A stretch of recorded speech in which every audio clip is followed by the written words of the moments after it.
തുടക്കത്തിൽ പോലീസിന്റെ ചോദ്യാവലിക്ക് മുന്നിൽ ഷൈൻ ടോം ചാക്കോ പിടിച്ചു നിന്നു. എന്നാൽ കേരള പോലീസിന്റെ തുടർ ചോദ്യങ്ങൾക്ക് മുന്നിൽ ഷൈൻ പതറി. ലഹരി പരിശോധനയ്ക്കിടെ ഹോട്ടലിൽ നിന്നും എന്തിന് ഇറങ്ങിയോടി എന്ന ചോദ്യത്തിന് ഡോർ ഹാളിലൂടെ പുറത്തേക്ക് നോക്കിയപ്പോൾ കുറച്ച് ഗുണ്ടകളെ കണ്ടെന്നും അവരെ പേടിച്ചാണ് ഓടിയതെന്നും ആദ്യം മൊഴി നൽകി.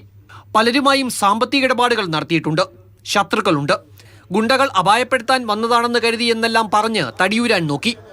ചാടിയപ്പോൾ ഭയം തോന്നിയില്ല, ജീവൻ രക്ഷിക്കുക എന്ന് മാത്രമായിരുന്നു ആ നേരത്തെ ചിന്ത.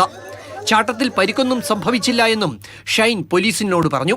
ചോദ്യം ചെയ്യലിന് മുന്നോടിയായി പോലീസ് നടത്തിയ അന്വേഷണങ്ങൾ ഷൈനെതിരെയുള്ള കുരുക്ക് മുറുക്കുന്നതായിരുന്നു. വാട്സപ്പ് ചാറ്റും ഗൂഗിൾ പേ ഇടപാടുകളും അടക്കം പരിശോധിച്ചപ്പോൾ ഷൈനെതിരെ തെളിവുകൾ ലഭിച്ചു. ഇതിന്റെ അടിസ്ഥാനത്തിലാണ് കേസെടുത്തിട്ടുള്ളത്. ഒപ്പം ഷൈൻ്റെ മൊഴികളിലെ വൈരുദ്ധ്യങ്ങളും കേസെടുക്കാനുള്ള കാരണമായി. പിന്നീട് ഡ്രഗ് ഡീലർമാരായ സജീറും ആലപ്പുഴ കേസിലെ തസ്ലീമയുമായും ബന്ധമുണ്ടെന്ന് ഷൈൻ തന്നെ സമ്മതിച്ചു. കഞ്ചാവും മെത്തഫിറ്റമിനും താൻ ഉപയോഗിക്കാറുണ്ട്. ലഹരി ഉപയോഗം കൂടിയത് കുറയ്ക്കാൻ അച്ഛൻ 1 വർഷം മുൻപ് ഡി അഡിക്ഷൻ സെന്ററിൽ പ്രവേശിപ്പിച്ചതാണ്. ഒരാഴ്ചയ്ക്ക് ശേഷം അവിടെ നിന്നും ചാടിപ്പോന്നു. എന്നാൽ പോലീസ് പരിശോധനയ്ക്കെത്തിയ ദിവസം ലഹരി ഉപയോഗിച്ചിരുന്നില്ല എന്നും ഷൈൻ മൊഴി നൽകി. 3 മണിക്കൂർ നീണ്ട ചോദ്യം ചെയ്യലിന് പിന്നാലെ NDPS സെക്ഷൻ 27, 29 പ്രകാരമാണ് ഷൈനെതിരെ കേസെടുത്തിട്ടുള്ളത്.